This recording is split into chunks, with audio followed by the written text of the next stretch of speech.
Meritíssimos e meritíssimas, tá começando mais um Toda Voadora, entendendo desventuras em série. Que saudade que eu tava de falar essa abertura quando é pra gente analisar episódios. Faz falta, e agora vai fazer mais falta porque não vai ter mais. Mas tudo bem, tudo bem. Pensa que podia ser pior se fosse fazer falta e a série tivesse sido horrível. Não, pensa que podiam estar estendendo a série. Podia ser pior se inventassem de fazer uma quarta temporada. Não Esquece, tá não. ótimo, Nem tá cogita, ótimo. nem cogita. Hoje aqui a gente vai falar dos episódios 1 e 2 que fazem referência ao livro O escorregador de gelo. Nossa, tudo bem. Desculpa. Aqui, meninas. Não é importante. Não é importante, isso é bem nacional É bem mesmo. nacional. Look away. Mas de qualquer forma, a gente começa o episódio com mais uma dedicatória à nossa amada Beatrice. Para Beatrice, quando nos conhecemos, você tinha a beleza e eu a solidão. Agora só tenho uma bela solidão. Mas sempre fazendo jus às seu jeito trágico, né? O episódio começa assim como o livro começa, né? Com um trevo desgovernado quase caindo do penhasco, né? Em uma ladeira abaixo. E as crianças desesperadas, obviamente. Desesperadas, né? Só que no livro ali, as coisas acontecem sempre de uma forma muito absurda, né? Então as crianças têm um tempão pra entrar na dispensa do trailer, pegar umas misturas gelatinosas ali, os ingredientes, inventar uma pasta pegajosa pra fazer as rodas pararem e ela conseguir fazer os drag chutes. Ali na série eles modificaram, né? Ele enfiou uma pá, ela usou os drag chutes pra pelo menos travar um pouquinho pra tentar fazer ficar um pouco mais realista. Um pouco menos sem sentido, e menos viagem. Não que eles se importem em fazer aquela série ser realista, porque não. Ah, mas olha, eles podiam, desde a Sam escalando o poço com os dentes, eu acho que eles sempre tentaram dar uma amenizada. Dá uma amenizada, né? Desde a luta de espadas da doutora Georgina com os dentes da Sam, acho que esse foi o começo. Foi né? a melhor ideia de serem tirados, enfim. É. E aí logo em seguida a gente já muda e a gente já tem a Kitty Snicket encontrando com a mulher com cabelo mas sem barba e o homem com barba mas sem cabelo. E aí eles se enfrentam ali num pequeno momento de... Eu estou te vendo. Acontece que a gente vê a Kitty Snicket pulando do penhasco com as asas de libélula, um mecanismo em formato de asas de libélula, né, no caso se você preferir, que a gente já tinha visto sendo usado pela Beatrice lá na noite da baile de máscaras de CSC, em que ela também pula e usa suas asas lá. A questão dessa cena que é importante é só que é o nosso primeiro vislumbre desses dois personagens que nós não conhecíamos e que são figurões aí de CSC. Nos livros nós não temos confirmado qual é a importância deles, apenas é deixado bem claro que eles são muito aterrorizantes, que o próprio Conde Olaf teme esses dois personagens, mas aqui na série a gente teve uma incrementação ali pra história deles, sendo explicado que eles eram na verdade os mentores do Conde Olaf, que foram as pessoas que levaram ele pra esse lado pérfido de CSC. Sim, então a gente sempre soube que eles eram dois superiores ali no lado dos vilões, mas não que eles tinham um vínculo tão grande, até emocional assim, né, com o Conde Olaf. Dá a entender que eles são precursores e até mesmo causadores da cisão de CSC. O Conde Olaf se arruma ali, né, no Monte Frog, que é o pico mais alto ali das montanhas, junto com os capangas dele, e eles encontram cilindros sempre verde combustíveis, que parecem uma caixinha de cigarros, né, inclusive eles se confundem no início, mas que na verdade são tubinhos verdes sinalizadores usados por CSC para se comunicar à distância e enviar sinais no céu, para passar suas localizações para outros voluntários. Não que seja importante, mas esses cigarros são feitos de uma erva específica que tem bastante nas montanhas de Mão Morta. E chama sempre verde. Mas a gente volta para os irmãos Baudelaire e tem o Klaus e a Violet tendo ali um conflito em relação a que lado seguir na bifurcação, mas eles são interrompidos pelos mosquitos de neve, que faz com que eles saiam correndo para uma caverna. E ali no meio eles encontram um monte de crianças, dentre elas uma bizarra que está usando uma máscara, enquanto nenhuma outra está. Sim, gente, eu fiquei com agonia dessa cena, porque nos livros tá todo mundo, inclusive a Carmelita Spatz, usando a máscara. E pela explicação que eles dão até na série, faria sentido que todo mundo usasse máscara sempre. Né? E ali tem só o Quigley usando máscara. E ele conversa com máscara durante o primeiro episódio inteiro. E eu queria tanto tirar a máscara daquele menino. Mas tá bom. Era pra guardar o clímax, o plot twist ali pro final, né? Não, depois ninguém do fandom gosta do Quigley e os outros Tá não vendo? sabem por quê. Ai, Mas a gente gosta do Quigley, gente. eu não tenho nada contra ele. Eu gosto. E dentre os escoteiros nós temos a Bruce, né? Que é a líder dos escoteiros. Bom, a Bruce é uma personagem ali que além de sofrer nas mãos da Carmelita, ela não tem relevância nenhuma nessa temporada. Mas Acontece que originalmente ela foi adaptada de um personagem masculino, né? Que era o Bruce, que era líder dos escoteiros. Eu falei Bruce, me veio procurando Nemo. Eu lembrei de Matilda. Vai, Bruce, você consegue! Tem muitos Bruces marcantes na infância, né? O Bruce era líder dos escoteiros da neve nos livros, né? Só que quando os Baldor encontram ele lá nas montanhas, eles lembram que já tinham visto aquele cara antes. Ele era o cara que apareceu lá na casa do Dr. Montgomery quando ele morreu e levou a coleção de répteis dele embora. E mais tarde, nos livros, o Bruce volta a aparecer como hóspede lá no Hotel de Anumor, quando tá tendo a confusão lá do incêndio, né? Então existem aí na Deep Web, né, as diversas teorias dos fãs. Vocês sabem como é que é fã de desventuras em série, né, gente? Teorias de que esse Bruce ele tem uma grande participação em CSC, de que ele é quem cuidava dos répteis treinados e de que é ele que manda a vibra incrivelmente mortífera lá pra encontrar Pete Snicket, pra ir pra ilha. Sabe aquela teoria que é muito, muito complexa, tem uma coisa que não faz tanta diferença na história? É o Bruce. Essa aí, essa aí. Então, assim, Enfim, teve relevância o gender swap dele? Tipo, essa mudança de gênero? Nenhuma. É mais Teve, legal. coloca mais mulher na série. Mas é mais legal ter mais uma mulher na série? É lógico. É Então isso aí. segue o baile. Segue mais. Mas ali os Bowler ficam super desconfiados, porque a Carmelita Spatz já tá lá zoando eles, enchendo o saco, como de costume. E o Quigley, pra tentar convencer os Bowler a ficar ali junto dos escoteiros, começa a conversar com eles usando frases com as iniciais de CSC, como no caso a gente assistiu em inglês de VFD. E esse, como vocês lembram, porque vocês já viram esse vídeo aqui explicando todos os códigos, é um dos métodos que o pessoal do CSC, que os voluntários usam para comunicar, para se identificar, né, e mostrar que, olha, eu sou um voluntário. Ah, que bom. Eu tô igual um idiota. E você pensa, mas isso é tão óbvio, os vilões não vão saber fazer isso? Sim, né? Tipo assim, vão. Mas eu acho que eles sempre tentam deixar assim que eles não vão ter saco pra inventar e pra ter tanto vocabulário. E querendo ou não, assim... Como... Claramente sou uma vilã pelo jeito. É porque tem aquela questão, né? Desventuras em série brincam muito com os estereótipos, eles pintam muito os nobres como inteligentes e cultos e os vilões como burros, né? O Olaf e a trupe não tem o gingado ali pra pegar a comunicação. Até um motivo de zoeira que os próprios homens com... olha como é que se fala. Vamos chamar eles. Vamos chamar homem com barba e mulher com cabelo. Vamos dar uma apelido Homem e pra mulher. eles. Vilões Um casal supremos. Eles não comem um casal cabeludo. Eles não Ai, têm é porque cabelo. uma tem cabelo e o outro tem barba. É, o casal. Como é que chama vilões? Os manda-chuva dos vilões, os casais? Chefão. O chefão. Os chefões. Sei, Ótimo, os chefões, beleza. Quando a gente fala os chefões, a gente tá falando do homem com barba, mas sem cabelo, e da mulher com cabelo, mas sem barba. Primeira vez na vida que eu falei isso certo, sem gaguejar. Certo, esses chefões, até eles usam isso pra zoar o Olaf, né? Porque Sim. não é só porque eles estão do lado dos vilões que eles têm que ser burros, mas que o Olaf tem muita preguiça de pensar. Sim. Mas voltando aqui pro Quigley Quagmire, lá dentro das montanhas de Mão Morta, ele fala pros Baudelaire que ele não está ali naquele lugar aleatoriamente, e que ele é um túnel, o caminho secundário das chamas e que vai levar eles até a base secreta no topo das montanhas de Mão Morta. Sim. É isso, e aí eles escalam Enquanto isso, no Monte Frog. no Monte Frog, nós temos o início ali da amizade que vai se concretizando entre Fernald e Sunny, né? Essa dupla inusitada que ninguém esperava, mas que deu muito certo. Deu muito certo na série inteira e nesse episódio, principalmente. O Fernando começa ali desabafando pra Sunny do padrasto dele, dos problemas familiares que ele teve, e ele solta ali escondido pra Sunny que ele tá muito feliz de saber que supostamente um dos pais dela tá vivo, né? Então a partir daqui eles começam a desenvolver a síndrome do Monte Frog, né? No livro, o Lemon explicava o que era a síndrome de Estocolmo, né? Que é quando você se afeiçoa à pessoa que te capturou, e ele falava que a Sunny desenvolveu a síndrome do Monte Frog, que é uma síndrome na qual você odeia mais ainda a pessoa que te capturou, porque ela passou os dias detestando os capangas do Conde Olaf. Só que, na série, eles mudaram isso. Eles fizeram que a síndrome do Monte Frog é quando a pessoa que te capturou se afeiçoa a você, né? Porque eles criaram ali essa relação entre os dois. Isso foi muito bom, porque ajudou a aprofundar o personagem do Fernald e a gente a criar um vínculo com ele.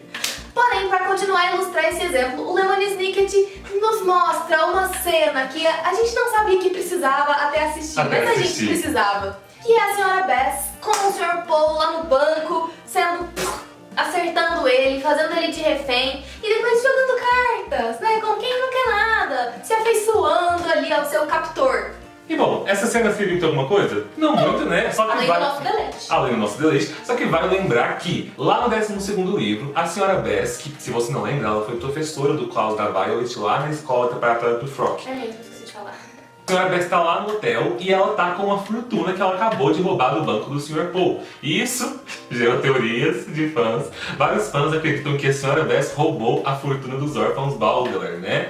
E essa teoria foi descartada pela série, porque colocaram ela aqui nesse episódio, e que nesse episódio ela foi presa pela polícia e não chegou a roubar a fortuna. E é muito irônico você pensar que ela rouba a fortuna dos Balder, era uma coisa que o Conde Olaf passa o tempo inteiro tentando fazer sem chegar nas vias de fato, e ela vai lá e pega o dinheiro literalmente. Da forma mais óbvia possível, né? Vou ao banco ao invés de ficar perseguindo as crianças. Ele até tenta pegar a fortuna legalmente. Não é?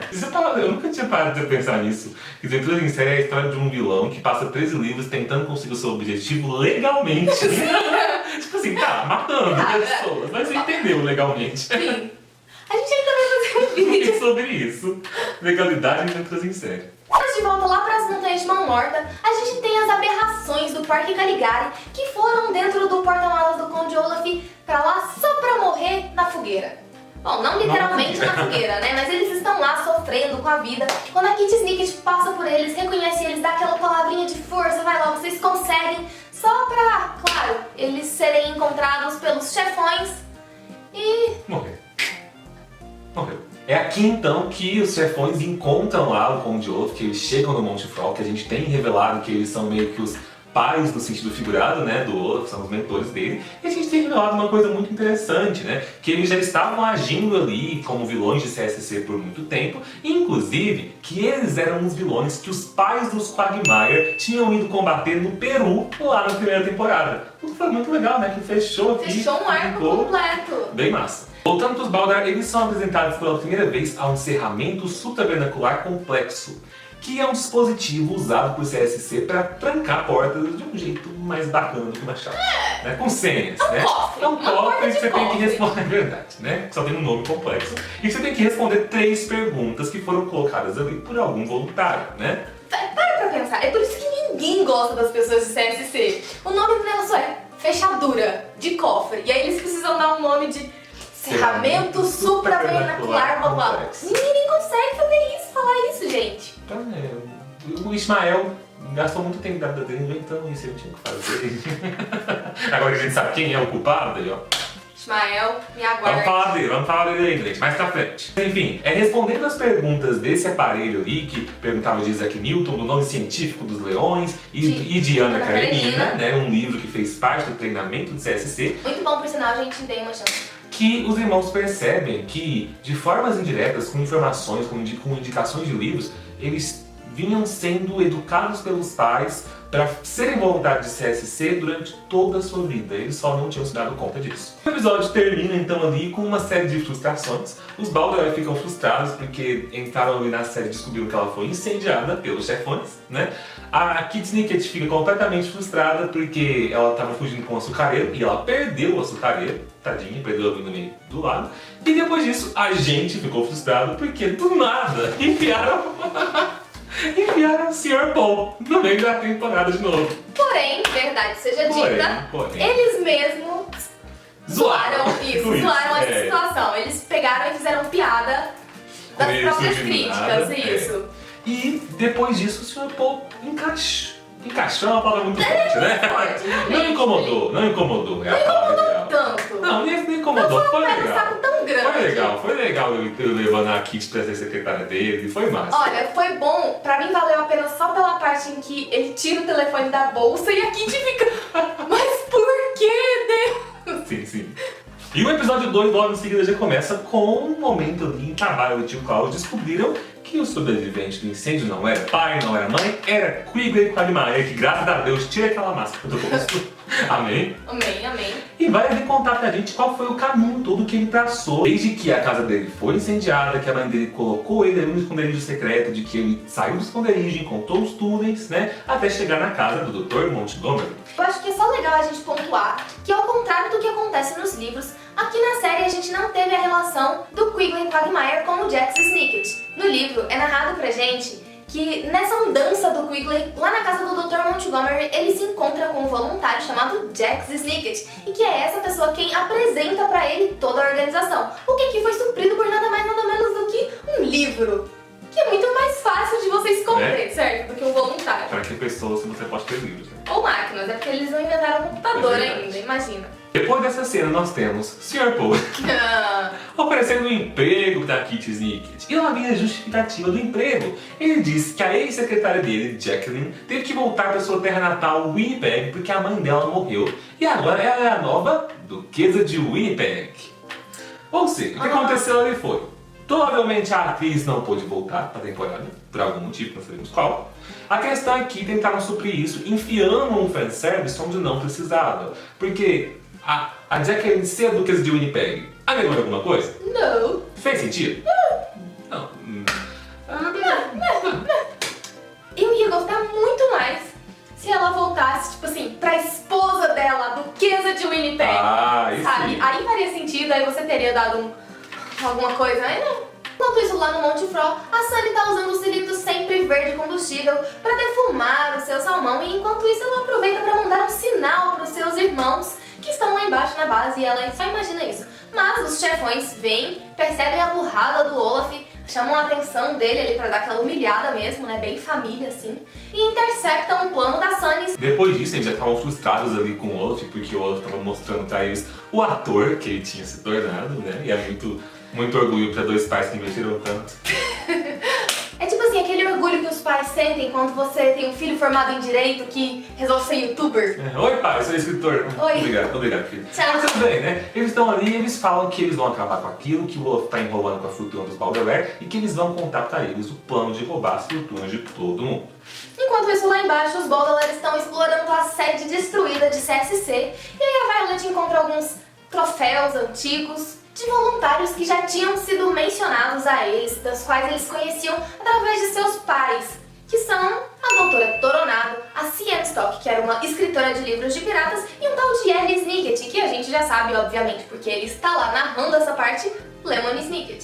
Nessa parte aqui foi muito interessante a fala do Lemony de como os meninos não tiveram mentores. Nós sabemos que os mentores eram uma figura muito importante para os voluntários de CSC. E ele mostra aqui como que indiretamente, então, os meninos tiveram alguns voluntários que passaram ensinamentos para eles. E até meio que demonstra uma vontade que ele teve ali de que ele pudesse ter sido uma dessas pessoas que ensinou os meninos. Mas de onde que veio esses nomes, de onde que veio essas referências? Não tinha isso nos livros, né? Bom, mais ou menos. Acontece que no livro a gente tinha um personagem que era o C.M. Cornbluth, que era um cientista de CSC, que foi um inventor mecânico ali, que ensinou para Beatriz tudo que ela sabia sobre mecânica e que passou grande parte da sua vida ali na sede das montanhas de CSC. Ou seja, para criar ali essa ceninha dos 3 troféus, eles colocaram a profissão do Cornbluth na doutora Toronado, né, colocaram as iniciais dele, CM, na escritora lá de piratas, e colocaram os pistaches dele na fala do Lemony. Tá bom. Acrescentou algo pra vocês que estão vendo o vídeo? Não! Acrescentou conhecimento, gente. É isso aí. Importante. Depois disso, a gente tem um flashback do Olaf perdido nos túneis de CSC, bem novinho ali. Novinho não, assim, jovem. Novinho uma cara né? lisa ainda. Já tava careca. Mas ainda tinha cara lisinha. É. A calvície ela é de família, você viu o pai dele. É verdade. E a gente tem uma revelação de que isso se dá alguns dias após a noite da ópera e a fatídico evento que vai desencadear naquele momento ali em que os chefões encontram o Olaf, e nós temos o famigerado momento em que o Olaf troca de lado. Na cena seguinte, nós temos então uma cena que tem nos livros e que tem na série, que é uma cena que eu adoro, onde o Klaus ficou ali, né, pra pesquisar os códigos de CSC, e a Violet e o Quigley sobem, né, o escorregador de gelo, e param, né, e o Lemony Snicket fornece a eles um momento de privacidade, como dizer, né, e não precisamos falar mais sobre, porque respeitaremos aqui a vontade de Lemony. Tinha um mosquito. Depois de muito sofrer e alguns beijinhos, obviamente, Violet e Quigley chegam ao topo do escorregador de gelo e encontram a Sunny dentro da gaiola presa. E quando ela chega lá pra libertar a Sunny fala: peraí, irmã, eu já não sou mais um bebê. Agora eu tenho a capacidade, porque eu aprendi com você a ser um mulherão da porra. Ela vai, amarra a fitinha no cabelo dela e a gente chora. A gente chora. Vamos abaixo, Vamos é isso abaixo. mesmo. Destruiu a gente. Acabou. Quando eles voltam então lá para baixo, o Klaus descobriu, né, sobre o colóquio secreto criostático, que é um método de comunicação que é um dos meus preferidos, de se comunicar através da geladeira, que não vamos explicar aqui, porque já explicamos no vídeo sobre código de CSC. Acontece que teve uma pequena alteração ali na série, né, sem muita diferença, de que na série, ao contrário dos livros, o pote de geleia mais escura indica o remetente que enviou a mensagem e não o destinatário, que no caso ali é JS, né? Então é a primeira vez ali que os meninos veem essa inicial JS e ficam, opa, peraí, quem que é JS? Porque Jack Snicket morreu, né? E começa ali o mistério de JS. Enquanto as crianças estão ali fazendo alguma coisa na base de CSC, o Quigley cai na bobagem de ir pra fora com aquela luneta reluzente dele, dispara um feixe de luz e os chefões falam assim, vão investigar, porque tem alguém lá embaixo, tem um voluntário lá. E é nisso que nós temos a belíssima cena de Esme Squalor com a sua roupa de incêndio, de fogo, de sei lá o que é aquilo, descendo o escorregador de gelo. Ela vai até a base secreta, os meninos conseguem emboscar ela, ela fica presa dentro de uma banheira e é feita de refém pelos órfãos Baudelaire que pretendem trocar ela pela Sunny. Então, enquanto eles estão levando ela lá pra cima do Monte Forte Novo, o Olaf expõe o plano ali dos chefões, né, contando o que ele vai fazer com os Baudelaire e o que eles pretendem fazer com os futuros órfãos que serão os escoteiros da neve. E aí, quando os capangas deles escutam isso, principalmente as mulheres de cara branca ficam muito assustadas, né? E elas comentam que foi exatamente aquilo que aconteceu com as duas, que elas não só tiveram suas casas incendiadas, os seus pais mortos, mas que elas perderam uma irmã no incêndio. E aqui a gente tem uma coisa que é bem relevante, né? Que é uma ideia da qual a gente já comentou muitas vezes, tanto no vídeo sobre a cisão, tanto no vídeo sobre o Conde Olaf, de que entende-se que CSC tinha esse hábito, dessa tradição de incendiar mansões para matar os pais e gerar crianças órfãs, roubar a fortuna delas para ter dinheiro ali para a organização e doutrinar essas crianças para elas se tornarem voluntários. Isso faz muito sentido, não só nesse momento, mas também como que a gente sabe que vai acontecer lá no final, quando eles vão incendiar as casas de todos os ricaços pais dos escoteiros da neve. Gente, é um ciclo de tragédia. O choque da trupe do Olaf só aumenta na hora que os chefões pedem que o Olaf jogue a Sunny do penhasco e o Olaf passa essa tarefa pra trupe, que se recusa, pela primeira vez, a fazer uma coisa que ele tá mandando. Ali eles têm aquele desentendimento e todo mundo abandona o Conde Olaf. Isso é diferente dos livros, porque nos livros nós temos, aos poucos, que vinha acontecendo desde lá de trás, que a trupe foi morrendo pouquinho por pouquinho, chegando nessa cena e sobrando apenas as mulheres de cara branca e o Fernald. E nesse momento aqui, nos livros, as mulheres de cara branca abandonam o Olaf, assim como acontece na série. Na série, então, todo mundo abandona, fica só o Fernald. O Fernald finge que matou a Sunny, depois os Baudelaire voltam, tentam trocar ela pela Esme, a Sunny tá viva, não morreu, chegam os escoteiros, as águias levam os escoteiros, Carmelita fica com o Conde Olaf, a Sunny pega o trenó, bota todo mundo nele e bora lá. E vai embora, vai embora, escorregando. É isso aí, todo mundo desce escorregador de gelo, cai lá no arroio namorado. É claro que no meio disso eles perdem o Quigley e o Quagmire tá atrás, né? Porque não podia ir junto pra terminar a história pelo menos com um sorrisinho da Violet. Mas eles chegam lá no arroio namorado, né? No mar lá, tá tudo congelado, gelo quebrado de todos os lados, eles acham que vão cair. Mas não, surge um periscópio. Um olhinho, que na verdade é um periscópio. E dali levanta-se um submarino e a gente descobre que aquele é o... A gente não descobre agora, né? Não. Então a gente descobre só no próximo episódio que submarino é esse. O episódio termina então com o Lemon Snicket recitando um trecho de um poema que foi circulado pela Kitty Snicket ali no livro dele. Que esse poema tá lá no livro do Escorregador de Gelo, que é do Algernon Charles Swinburne, que é um poeta que realmente existiu, né? E que ele morreu em 1909, mas de acordo com o Lemon, era um colega, um amigo pessoal dele, né? E que teve relação ali com o CSC. Ou seja, o que isso mostra pra gente? Que importância tem isso? Mostrar que a cronologia de Entre os Insetos não faz sentido nenhum, porque o cara... que Lemon Snicket não é um narrador confiável. É uma opção. Mas enfim, nenhum ângulo na série deve ser levado em conta, inclusive a cronologia, que ainda é algo do qual vamos falar nos próximos vídeos dessa semana. Porque teve bagunça nessa temporada. E que deu o que falar, né? Inclusive, amanhã a gente vai falar de um assunto que dá muito o que falar, né? Que é o que? Grande Desconhecido apareceu, deu a cara por aqui. E é assim que a gente encerra o primeiro Entendendo Desventuras em Série, episódio 1 e 2 da terceira temporada. E até amanhã, gente, com os episódios 3 e 4. Isso aí. Aproveitem, curtam o vídeo, se inscrevam no canal se vocês não forem inscritos e até a próxima.